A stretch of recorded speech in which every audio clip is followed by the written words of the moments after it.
자, 이번 시간에는 4강 최대 공약수와 그 활용을 한번 알아보도록 하겠습니다. 자, 이제 우리가 초등학교 때 최대 공약수라는 부분을 공부했었는데 우리 중학교 과정에서는 이 최대 공약수를 구하는 방법을 나눗셈을 이용하는 방법이 아니라 소인수 분해를 이용해서 구하는 방법으로 한번 다시 배워보도록 하는 시간 갖겠습니다. 자, 이제 용어 정리가 먼저 나오는데요. 초등학교 때와 어떤 다른 용어 정리가 나오는지 한번 보도록 하죠. 자, 첫 번째는 공약수네요. 2개 이상의 자연수의 공통인 약수랍니다. 그러니까 두 수, 세 수, 네 개의 수, 여러 개의 수들을 공통된 약수를 나타냈을 때 우리가 공통된 약수인 공약수라고 이름을 붙이죠. 최대 공약수는 공약수들 중에서 가장 큰 수를 얘기한답니다. 그러니 이름이 최대 공약수겠죠? 3번 최대 공약수의 성질을 알아보니까 결국 위에서 구한 이러한 공약수들은 방금 구한 가장 큰 최대 공약수들의 약수이다 라는 얘기를 했습니다.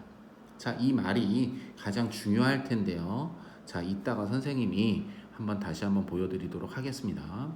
자, 이제 중학교 과정에서는 이제 서로소라는 말이 나오는데 최대 공약수가 1인 두 자연수를 얘기할 때 우리가 서로소라고 얘기한대요.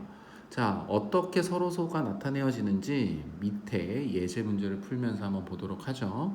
자, 5와 8의 최대 공약수는 1이므로 5와 8은 서로소이다. 자, 이게 무슨 말이냐면 5는 약수가 1과 5밖에 없을 거예요. 8은 약수가 1과 2와 4와 8이 될 겁니다. 그러니 이 아이들의 공약수를 보니 1밖에 없고요. 결국 1이 가장 큰 최대 공약수가 되겠죠. 그러니까 최대 공약수가 1이 돼버린다라면 결국 5와 8은 서로소이다 라고 하는 겁니다. 결국 이 서로소라는 것은 5와 8이 공통된 약수로 나누어지지 않는 수들을 우리가 서로소라고 얘기하는 거예요. 자, 그래서 선생님이 중학교 과정과 초등학교 과정에서 우리가 공부했던 내용들을 가지고 한번 다시 풀어보도록 하겠습니다. 자, 여기 보니까 24와 30이라는 두 수가 있는데요. 자, 24라는 수를 우리가 30이라는 수를 우리가 초등학교 과정으로 다시 나눗셈을 한번 해볼게. 그러면 어떻게 될까요? 한번 보죠. 자, 24라는 수는 가장 작은 수인 2로 나눌 수가 있으며 그러면 12가 되고 30도 2로 나누게 되면 15가 될 거예요.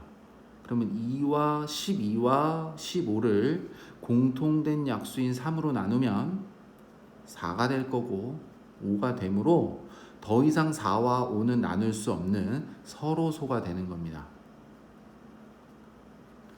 이렇게 나누어지지 않았을 때 이 위에 있는 이 두 수를 곱하면 우리가 그 수를 최대 공약수라고 부르는 거야. 그 두 수를 우리가 몇이라고 불러요? 6이라고 부릅니다. 자, 이렇게 구하는 것을 우리가 초등학교 때 했어요. 근데 우리 이제 중학교 때는 어떻게 하고 싶다는 거죠? 소인수 분해를 이용한다라는 거죠. 24라는 수는 결국 2로 나누면 1과 2로, 다시 10이라는 수는 2로 나누면 6으로, 6이라는 수는 다시 2로 나누면 3으로 나누어지니 우리가 소인수 분해를 해본 결과는 2의 세제곱 곱하기 3이 되고요.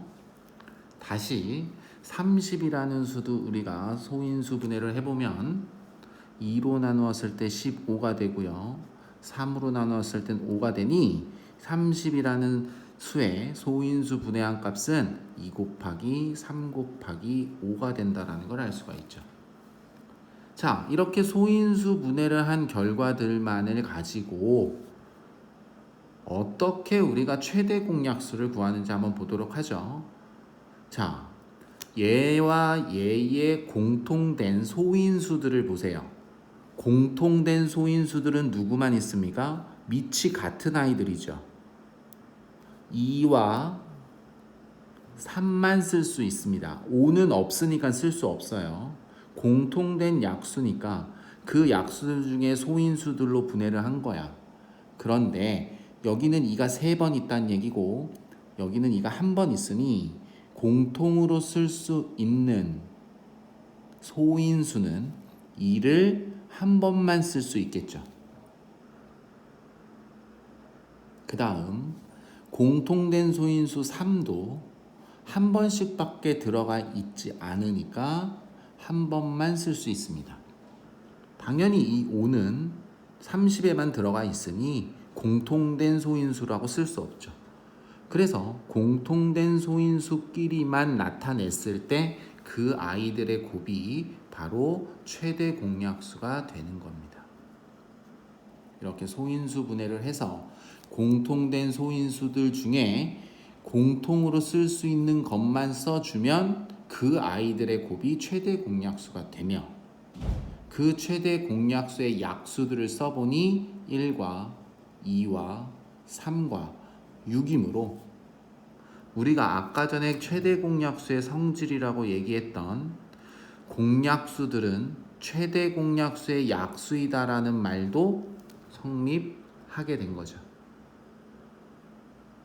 자, 이번 시간에는 이렇게 중학교 때 배우는 최대 공약수를 소인수 분해를 이용해서 한번 풀어봤었습니다.